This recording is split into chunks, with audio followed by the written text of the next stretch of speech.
Alright, so this video is going over how we've booked hundreds and hundreds of meetings for our agency using LinkedIn and why it's probably the best tool for getting in contact with the right decision makers of these high budget companies and actually booking meetings with them. So in this video, what I'm going to do is I'm going to cover everything. Okay, everything from setting up your profile to getting the connections to making sure they actually connect to what to say in the messages to these prospects, what to do if they don't reply, every single thing that you need to know to book meetings and sign clients using LinkedIn. I'm going to explain it today. So if you use this and you don't book meetings, rewatch the video because this is guaranteed to work. So do whatever you need to do, save the video, like it, whatever. Just make sure you come back to this and make sure you actually apply this because I guarantee you will get insane results because we've seen it for ourselves and we've seen it for our clients as well. And at the end of the video, what I'll also do is share our secret voice note strategy that we've been using to book meetings. And it's probably the best way to stand out from every single other agency that offers similar services because we know that there's lots of people who do the same thing. That's why we need to stand out, and this strategy is going to allow you to do that extremely easily. And again, if you don't know who I am, my name's Welby. I'm the co-founder of Agency Growth Partner. What we do is we partner with established marketing agencies to build out these acquisition systems like I'm talking about now, so that they can book meetings really predictably, sign clients systematically, and then scale up their revenue as well. And if you want more information on that, you can just check the link in the description. So what I want to first mention is that every single thing that I talk about now can be applied to any other social media platform, right? So we're talking about LinkedIn now, but this could be used for Instagram, it could be used for Twitter, it could be used for anything else. But I'll go over why I chose LinkedIn and why I think LinkedIn is one of the best platforms to sign clients for agency services. But again, this can be applied to every other platform. So the reason that I chose LinkedIn, right? There are many reasons why LinkedIn is great. Firstly, the fact that you have a very clear understanding of exactly what people do. So they have to mention, what is their position at a company? Are they the founder, are they CEO? And you can also see exactly, what their company is, right? How many employees do they have? What's the size of it? So you can very easily see, who actually is your ideal prospect. Do they qualify for what you do? Do they have the budget? Do they have the money? So this is one of the reasons why LinkedIn is extremely effective. Secondly, it's because it's actually a business platform, right? It is made for business owners to connect and do all that business stuff. But honestly, the reason that I chose LinkedIn when I first started out, and for context, when I was first getting the agency off the ground, LinkedIn was my only method for booking meetings, and it's genuinely how I signed my first 20 to 30 clients. And again, it is purely using LinkedIn and the exact strategies I'm going to talk about now. So the reason I chose it at the beginning when I was first starting out was purely because I didn't want to mix business and personal, right? I know that I could have used platforms like Instagram, like Twitter, like things like that.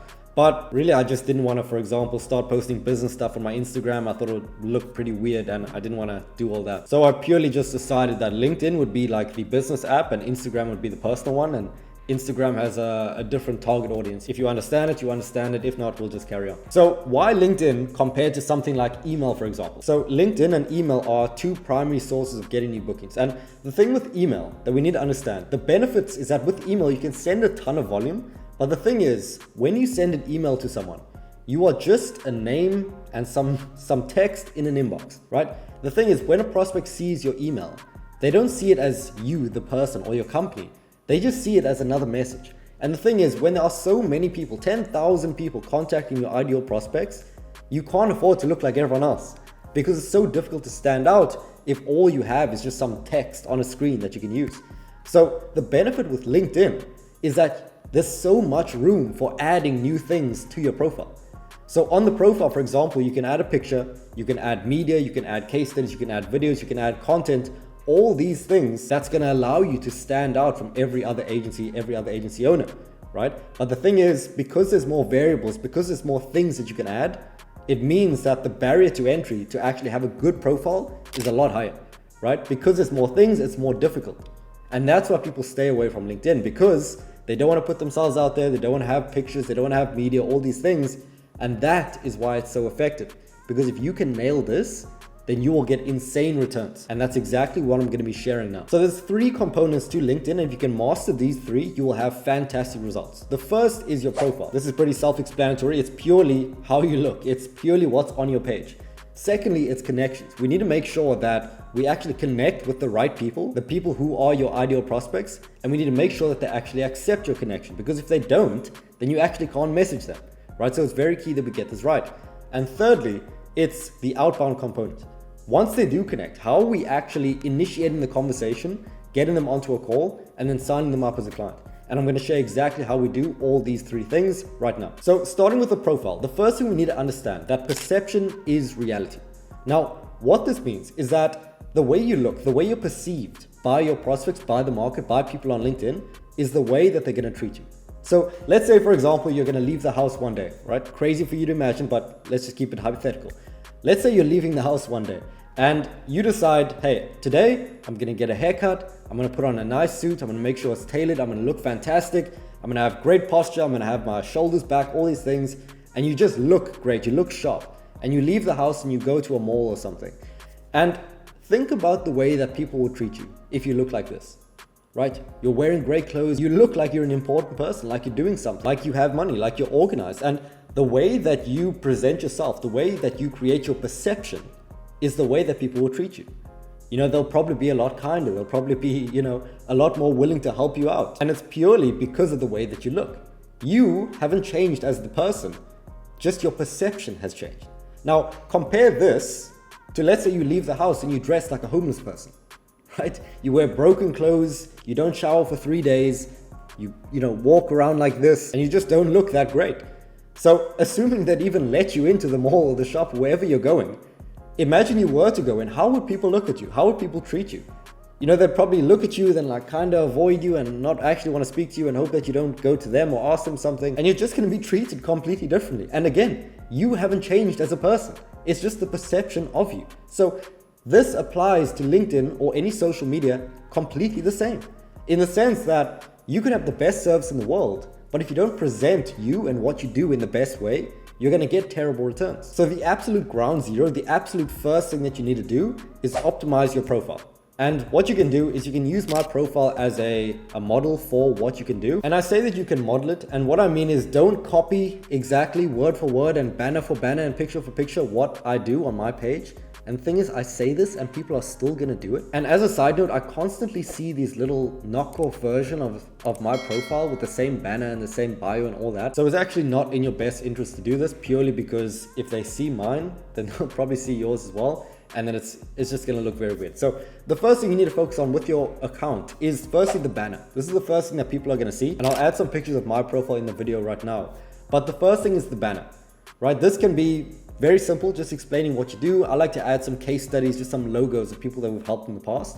Secondly, the next thing is your picture, right? Now, what I see a lot on LinkedIn is for people just starting out. And again, this applies to people who are young, old, established, unestablished. I see people mess up with this a lot, right? Either the picture is extremely low quality and like they're holding their phone like this close to their face and it just looks very weird. This is more on the older side with people who don't have like a clear photo and they just use some like weird selfie that they took by mistake one day. So definitely what you want is a very clear not formal, but a very clear picture just of you, of your head, a headshot, and that's it, right? Just keep it very professional, keep it very clean. Doesn't have to be like in a suit and tie, like some corporate image, it's fine.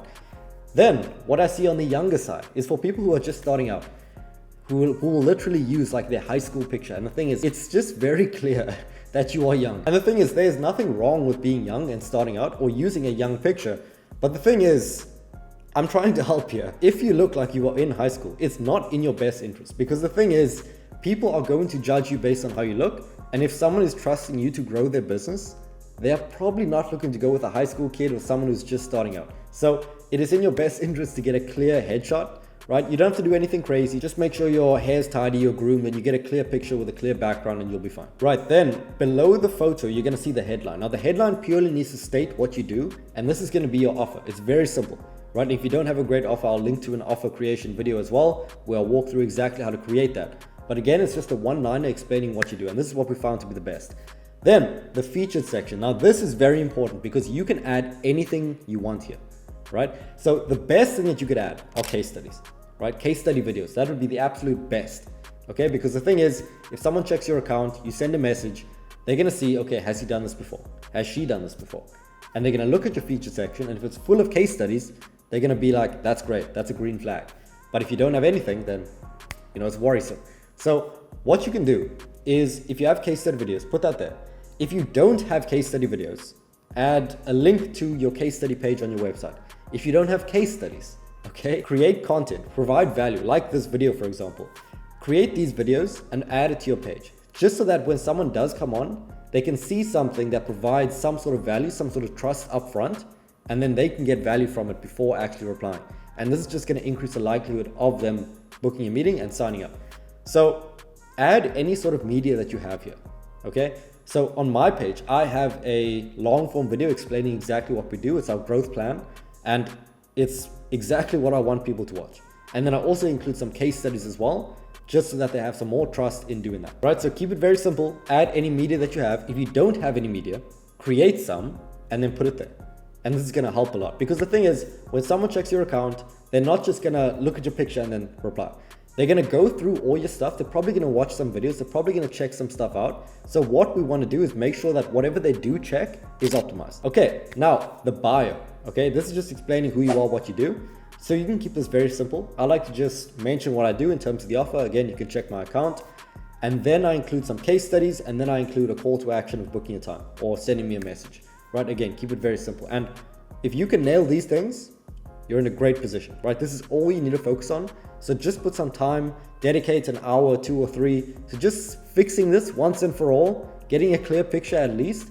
And once you have this, you'll be in a great position to actually connect with people and then sign them up as clients. Now, the next component is connections. So why do we need connections? If we're not connected with someone on LinkedIn, if they didn't accept our connection, it means we can't message them. So the amount of messages that we can send is directly linked to the amount of connections that we can get. So with connections, there's 2 ways of doing it. You can either do it manually, right? So literally going onto, for example, the search tab and typing someone in, clicking connect, or you could go the automated route. Now, LinkedIn doesn't like the automated route.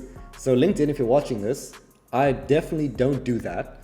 But if you were going on that route, hypothetically, there are some tools that I'll link below that purely what they do is they automate the connection process. So all you need to do is put in a search, and then what it'll do is just connect with people automatically every single day so that you don't have to do that. And honestly, that's pretty much it. That's very simple to do. And I'll link some ones below. The first one is called Welby. This one's very effective. I found it to be very safe to use as well. The other is Expandy, again, also something that I've used in the past. So what you want to do is either use one of those tools or connect manually. And one thing I do want to mention is that if you have a free LinkedIn account, you're going to be capped to a lot less connections that you could do if you had, let's say, a premium or sales navigator account. And what this is purely like a paid upgrade for your page. And right now I'm on the Sales Navigator account. It's probably the top one right now, but it just expands the amount of connections that you can actually send to people. And this would obviously result in being able to send more messages, and with more messages, more bookings will come. So I would definitely recommend getting at least a premium account just so that you can send more connections. And at the same time, it'll also keep your account a lot more safe, right? So if you have the premium, if you have the Sales Nav, you're going to have a lower likelihood of actually getting banned, purely because you're paying LinkedIn, right? You're one of their customers. It's in their best interest to keep you on there. And by having those accounts, it again makes sure that you have a low likelihood of getting banned. Okay, so to get started on those softwares, again, they're going to give a recommended amount of connections that you could do every single day. And based on that, just go with whatever they recommend while you're starting out. And then this will just send out connections every single day. I think mine's sending around 20 to 40 connections per day. And that's a decent amount of connections, right? And then once people start accepting, you can expect to get around a 10 to 30% acceptance rate. This is usually the standard. So if you're getting anything less than 10%, it's probably because you need to change something. And finally, in terms of the message that you actually use in the connection, don't use any of these, long LinkedIn messages that people say, super generic, like, hey, I saw we're in the same thing and I thought we should connect. Hey, I'm looking for like-minded individuals. Like, don't do any of that. You just look weird. What I like to do is have no connection message at all, right? So I just send a blank request.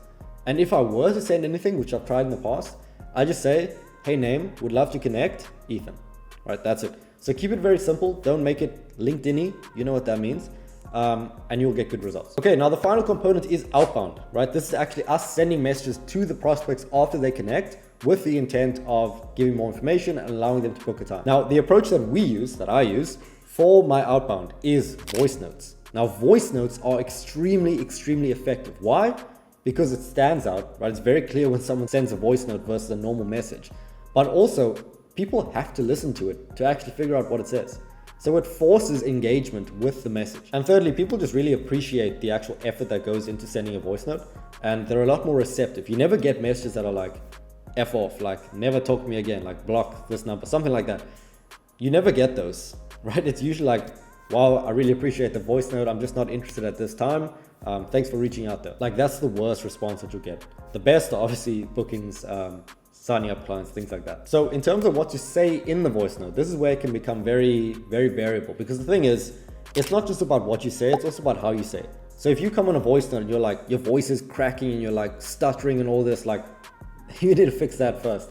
But assuming you're not stuttering, assuming you're not, shivering while you're actually saying the voice note I like to use is very simple. It goes something like this. It'll be something like, hey name, hope you're doing great. I wanted to check if you're open to some new ways of signing more clients. And the reason I'm asking is because we've got a ton of systems to do this, but I don't want to be pitching anything without your permission, so I won't say too much. But if you are interested in me sending some more information, some case studies on how we've done this in the past, just let me know. And if not, no problem at all. Hope you have a great rest of the day. Right, I keep it very simple, very easy, and also very laid back.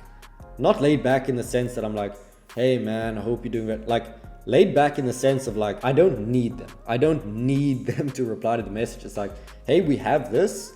If you're open to it, I can send some more stuff over, but if not, it's cool. Right? That's the approach that you want to take. And honestly, if you've never done this before, just use that script, right? Just change open to signing more clients to something that you're selling right now. So if you're doing, lead generation, if you're open to getting some more leads, more qualified leads, if you're open to getting more sales in your store, just let me know. Anything to this degree, anything related to the outcome. But the thing that I really want to mention is that it's not just the voice note that they're replying to. They're going to see the voice note, they're going to listen to it, they're going to check your profile, and then they will reply. So they're not just replying to the voice note, they're replying to you and your profile as a whole, right? So they'll be checking your account and then they'll decide whether they're going to reply to your message or not. So that's very important. Make sure you keep this in mind. So in terms of the action plan for actually getting this started, right? Because I mentioned a lot of things, but what I want to do now is put it into a set of concrete steps that you can take to actually get things going. So the first thing is optimize your profile. Make sure you actually look like you know what you're doing. Make sure you add case studies, add the banner, add a proper picture. And once you have that, then you actually have the foundations for going out, connecting with people and doing outreach. Because if you don't have a good profile and you send connection requests, you're not going to get any acceptance anyways. So number one, optimize your profile. Number two is either manually connect with people and create a schedule around doing this. So for example, every single day at this time, you're going to send this many connections, around 20, around 30, or go with the software route, right? Which is just signing up with the software, following the tutorials that they give on how to set everything up, and then just having it run automatically in the background. And then what you're going to get is just every day, you're just going to wake up to new connections and you can send them messages. Right, so now that you have this running, now that you have this system, what I want you to do is actually go into your current network. If you have LinkedIn already and you've built up your connections, you can actually do this from day one. If you haven't done this before, don't worry about this step. But what it is purely going into your connections, people you already have connected with, and start sending voice notes, right? Send around 20 voice notes. That's the max you can send per day. But send 20 voice notes to people who you're already connected to, right? And use the script that I gave, replace the wording with your industry, with your offer, and send it out, right? And what you're gonna do after this is for every single person that you send a voice note to, you're gonna put them in a spreadsheet, right? So create a spreadsheet with their name and the date, and just put every single person that you send a voice note to, put their name in there, and put the date that you sent the voice note to them on. And the reason we do this, the reason we put them in a spreadsheet and we store everything, is purely because once they do respond, or if they don't respond, we actually want to follow up with them. Because people may respond to the first message, that will happen. But in some cases, you need to follow up with people until they actually get onto the call. So what we're gonna do is, if you have connections already, start sending 20 voice notes to people who are in your niche, who qualify for what you do, and just send it out, right? And again, a lot of people, they're gonna worry about this, they're gonna stress, what if they do something? I don't even know what could happen, but what if something bad happens, right? I'm telling you now, nothing bad is going to happen, right? Send the voice notes, nobody cares that much. If they're interested, they will reply. If they're not, they'll just let you know with a no thanks. They'll appreciate the voice note, they'll appreciate the outreach. You're not spamming anyone, it's going to be great. I guarantee that if you do this every single day, you will book meetings, right? Assuming you've optimized your profile. So every day, what I want you to do is, if you have connections already, reach out to people every single day. If you don't have connections, start sending connections with the software or manually, and then start sending voice notes to those ones. And then every single day, and I say every single day, you can exclude weekends if you want, but every single weekday, send voice notes, right? Have a goal to send 20 voice notes every single day. If you can't send 20, send as many as you can. And I promise you, if you are consistent with this, you will get results, right? If you've tried any other method in the past, I know it might not have worked, but I guarantee this will work if you have a good profile. So keep doing this every single day, connecting with people and sending the voice notes, putting them into the spreadsheet. And then if people don't respond to the initial voice note, what you can do is a day later, you can add a follow-up. Okay, and this follow-up can be super simple. It can be something like, hey name, I just want to check, did that voice note go through? Right, that's it. Keep it super simple. If they don't respond to that follow-up, don't worry about sending more, rather just focus on getting new prospects in. Right, so to recap, at this point, you have a good profile, you're sending connections, whether that's manually, whether it's automated, and you're sending voice notes every single day. And if you already have connections, you've sent out 20 voice notes to the people who you already have, and then you're putting these people into the spreadsheet so that you can track them and follow up with them over time. Now, what happens once they do respond to the voice note? What happens when they do respond positively? Okay, now I made another video explaining how to deal with this, and it's using something called a mini pitch. Now what the mini pitch is, and I'll link this as well, is purely a couple paragraphs explaining what you do and a call to action of getting them onto a call. So if someone replied positively to our voice note and we said, we'll send them some more information, an example of what we can do after someone responds yes to us sending more information is very simple. It can be something like this. Sure, so what we do is we help marketing agencies increase their revenue by this much in this time frame. We do this by building out predictable automated acquisition systems. I'd be happy to get onto a call and explain how all of our systems work step by step. Would you be open to getting onto a call and discussing this? Right? Super simple. And it's just 4 paragraphs explaining what you do in a very brief, concise manner. And at the end, there's, asking for the booking. And then they'll say yes to that. You send your Calendly link or your booking link, they pick a time, and then you go from there. Now, the other option besides sending a mini pitch, which is purely text, is sending a mini VSL. Okay, now this is more of an advanced tactic. So honestly, I wouldn't even worry about this if you haven't started, but if you have, this is what we're doing right now. And purely what it is a 2-minute video explaining exactly who I've helped, exactly how we do it, and then a call to action of booking. So it's like the mini pitch, but a longer version. Right? So it's video as well. I get to speak, I get to articulate myself, and it's pre-recorded. So I send the same one to every single prospect, and I don't have to re-record one every time. And what I do is I send the video in the app, on my phone, I send it in the app so they can watch it there, get the value, ask to book a call, and then book a call, right? But again, if you haven't done this before, just go with the mini pitch and watch the video on how to actually create the mini pitch, which I'll link as well. And guys, that is everything you need. Right? That is everything you need to book meetings consistently on LinkedIn. You need a good profile, you need to send connections, get the connections, send them messages, and follow up until they book. Right? That is all you need, and I guarantee if you follow this process, you will get results. Right? So make sure that this isn't one of those videos that you just like and you save for later and you say, hey, this sounds great, and I'll do it another time. Genuinely, if your goal is to book meetings, if your goal is to sign clients, do this right now. Right? Don't wait, do it right now. And make sure that you implement this every single day. And if you want some more information on what we do in terms of how we help marketing agencies to scale up, you can check the link in the description. Other than that, hope you liked the video, subscribe for more, and I will talk to you in the next one.